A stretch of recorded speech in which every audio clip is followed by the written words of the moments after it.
এত ভালোবাসার একটা মানুষ, আমার এত একটা প্রিয়জন, আমার একটা কাছের মানুষ, তাকে তারা গুলিবিদ্ধ করে মারলো, এর কোনো বিচার এখনো পাইলাম না। আমার হাজবেন্ড একটা তরুণ তরতাজা মানুষ, একটা তরতাজা যুবকের প্রাণ তারা নিয়ে নিল। সে জীবনটা শুরু না করতে তাকে শেষ করে দিল। 33, আমার হাজবেন্ডের বয়স অনলি 33, আমার বয়স 26।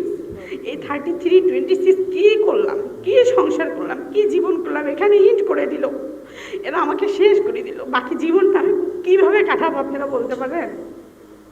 আমি শহীদ মুসলিম উদ্দিন মিলনের স্ত্রী। আমার হাজব্যান্ড 19শে জুলাই শুক্রবার আনুমানিক বিকেল 4:30-5টার দিকে সে আসরের নামাজও পড়তে মসজিদে। 5টার দিকে সে সিটি কর্পোরেশন বাজারের সামনে গুলিবিদ্ধ হয়। পরে ওখান থেকে আমাদের মোবাইলে ফোন আসে, আমরা শুনে সেখানে মেডিকেলে আমার হাজব্যান্ডকে নিয়ে যাওয়া হয়। নিয়ে যাওয়ার পর তারা সেখানে মৃত ঘোষণা করে। মৃত ঘোষণা করার পর আমরা লাশটাকে বাসায় নিয়ে আসতে চাই, তো মেডিকেলের লোকজনেরা লাশটাকে দিতে চাচ্ছিল না। তারা এখান থেকে ওখানে খুব টানা হেঁচড়া করতেছিল। তো আমাদের পক্ষ থেকে আমার এক ভাস্তা ছিল, সে বলল যে আমার চাচার লাশকে এখান থেকে যদি একটা হাত দিয়ে কোনো জায়গায় নিয়ে যাওয়া হয় তাহলে আপনাকে আমি মেডিকেলের উপর থেকে ধাক্কা দিয়ে ফেলাই দেব। বলার পরে সেই লোক আর লাশটা নিয়ে না গিয়ে ওখানে থুয়ে যায়। তারপরে কিছুক্ষণ পর আবার কিছু লোক এসে লাশটাকে নিয়ে যেতে চায়। সে অনেক চিল্লা হাল্লা অনেক কিছু করে আমরা কোনো রকমভাবে নিজের জীবনের করে ওখান থেকে লাশটাকে আমরা বাসায় নিয়ে আসি। বাসায় নিয়ে এসে আমরা দাফন করি। আমার দুটো সন্তান আছে, একটা ক্লাস 7-এ পড়ে লায়ন্সে, আর আমার একটা বাচ্চা আছে প্লেতে পড়ে। ছোটটার বয়স 6 বছর, বড়টার বয়স 12 বছর।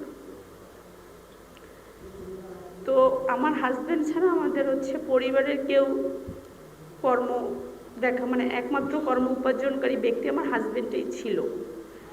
আমার শ্বশুর শাশুড়ি কেউ নেই, তারা সবাই মারা গেছে। তো আমার হাজব্যান্ডকে আজকে 3 মাস হয়ে গেল, সরকার এখনো কোনো আমাদের পরিবারকে সাফার করতেছে না, আমাদেরকে দেখতেছে না। এটা কি আদৌ আমরা সরকারের কাছ থেকে এটা কাম্য করি? এটা কি উচিত? 3 মাস হয়ে গেল, আমরা খেয়ে আসি না খেয়ে আসি না, কিভাবে দিন কাটাচ্ছি। আমার দুটো বাচ্চা, আমার বড় ছেলে দুটো কোচিং করে, একটা প্রাইভেট পড়ে, মাসে তার স্কুলের বেতন 1500, মান্থলি প্রতি মাসে তার পিছনে আমার 6000 টাকা যায়। প্রাইভেট কোচিং স্কুল থেকে শুরু করে আমার ছোট ছেলে প্রাইভেট মাদ্রাসাতে পড়ে, তার বেতন আমি এগুলো কীভাবে দিব? আপনারা বলতে পারেন? এই উত্তর আপনাদের কাছে জানা আছে?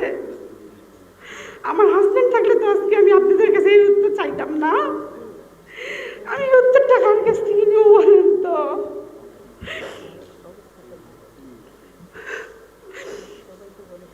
আমার হাজব্যান্ড থাকাতে আমাকে কখনো কোনোদিন একটা জিনিসের জন্য, একটা খরচের জন্য বাইরে যাইতে হয়নি। একটা বিস্কিটের প্যাকেটের জন্য আমি কোনোদিন দোকানে যাইনি। সে আমাকে সবসময় কোনো কিছুর অভাব বুঝতে দেয়নি। সবসময় সে আমাকে সব কিছু বাসায় এনে দিচ্ছে। তার পছন্দ না বাইরে যাওয়া, বলে তুমি বাসায় থাকবে, কী লাগবে আমাকে বলবো, আমি এনে দিব। আজকে যে আমার এত ভালোবাসার একটা মানুষ, আমার এত একটা প্রিয়জন, আমার একটা কাছের মানুষ, তাকে তারা গুলিবিদ্ধ করে মারলো, এর কোনো বিচার এখনো পাইলাম না। আমার হাজবেন্ড একটা তরুণ তরতাজা মানুষ, একটা তরতাজা যুবকের প্রাণ তারা নিয়ে নিল। সে জীবনটা শুরু না করতে তাকে শেষ করে দিল। 33, আমার হাজবেন্ডের বয়স অনলি 33, আমার বয়স 26। এই 33, 26 কি করলাম, কি সংসার করলাম, কি জীবন করলাম, এখানে ইট করে দিল, এরা আমাকে শেষ করে দিল। বাকি জীবনটা আমি কীভাবে কাটাবো আপনারা বলতে পারেন? এই বয়সে আমি কেমন করে থাকবো? একটা বয়সের পর একটা হাজবেন্ড মারা গেলে সেটা তো মেনে নেওয়া যায়, কিন্তু আমি আজকে 3 মাস হয়ে গেল, আমি শুধু কান্নাই করি। আমি যে মেনেই নিতে পারি না যে আমার হাজব্যান্ড মারা গেছে। আমি মনে করি এটা স্বপ্ন, একদিন আসবে, আমার কাছে আসবে। আমি প্রতিটা দিন রাত্রে কান্না করি, প্রতিটা কেউ দেখে না এই কান্না।